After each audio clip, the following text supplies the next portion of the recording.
Steve Gamache here with another Chef Knives to Go quick look product review. And what we're looking at this time is the Kamo VG-10 Suminagashi Gyuto 240mm knife. This is a very cool line of knives that Mark brought in. It's a multi-layered construction that's all stainless. The center core steel is hard VG-10 full stainless steel at about 60 to 61 Rockwell. The construction is a multi-layered stainless cladding on either side of that harder core steel, so it's a softer stainless cladding, and it's got layers that are brought out with the grind and with the etched frosted finish on it. So that's what's known as the Suminagashi, the layering, what they call paper layers. But the layered look here, you could also call that a Damascus finish if you wanted to.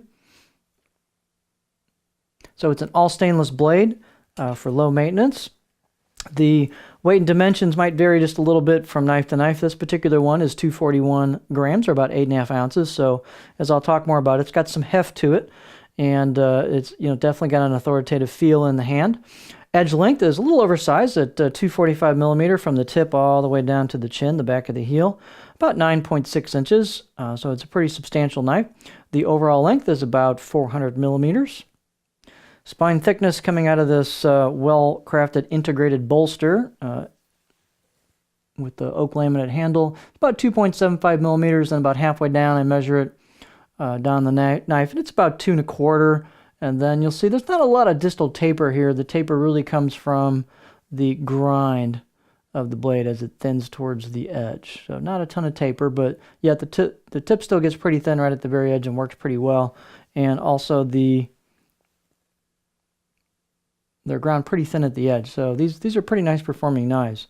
Blade height is generous, about 52.5 millimeters, so there's lots of clearance. Your neck here with the bolster is really not that wide, so you've got lots and lots and lots of clearance. The handle is an oak laminate construction, so it's durable, looks nice, got a nice warm color and feel. There's your shape to it. It tends to taper quite a bit from the butt end down to the integrated bolster, so it's not real thick in the grip end. So if you want something really big and meaty, this is probably not the knife for you as far as handle goes, although it's got some substantial weight to it. Balance point is, with the kind of the handle length and material, a little heavier, it's about right there, which is pretty close to a pinch grip. For me, it's almost right on the money. For some people, bigger hands, it might be slightly behind your pinch grip, but it's pretty neutral point for that, for a pinch grip. Speaking of that, the shape of this knife lends itself really well to a pinch grip. It just flows right into the choil, the back of the blade here, and into the bolster. Fit and finish is nice on these. They've got a well-done finish, nice grinds on them. They've relieved the spine just a little bit, and the choil polished and rounded a fair amount, so that's really comfortable.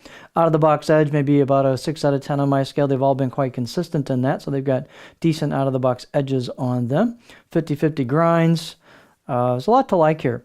The look of these is very nicely done. So you can see there's a authentic hand-chiseled kanji, extremely crisp, well done, nice raised edges from the chisel, and it looks really cool. You can feel it when you run your finger across there. You've got the etched frosted finish down at the bottom showing you the layers where the grind comes down from the blade flats into the edge, and then you've got your core steel coming through there, and then the actual shiny edge bevel itself.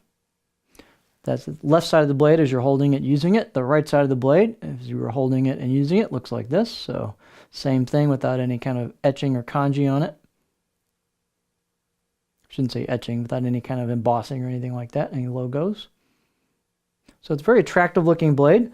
I didn't mention this on the other product videos for especially the 210 Gyuto, but this would be a really good thing to consider if somebody wants an introduction to Japanese cutlery and they're coming from a Western handled approach. You've got kind of a hybrid style integrated bolster here a bit, and the balance point is a little bit more towards a Western style, just a little bit.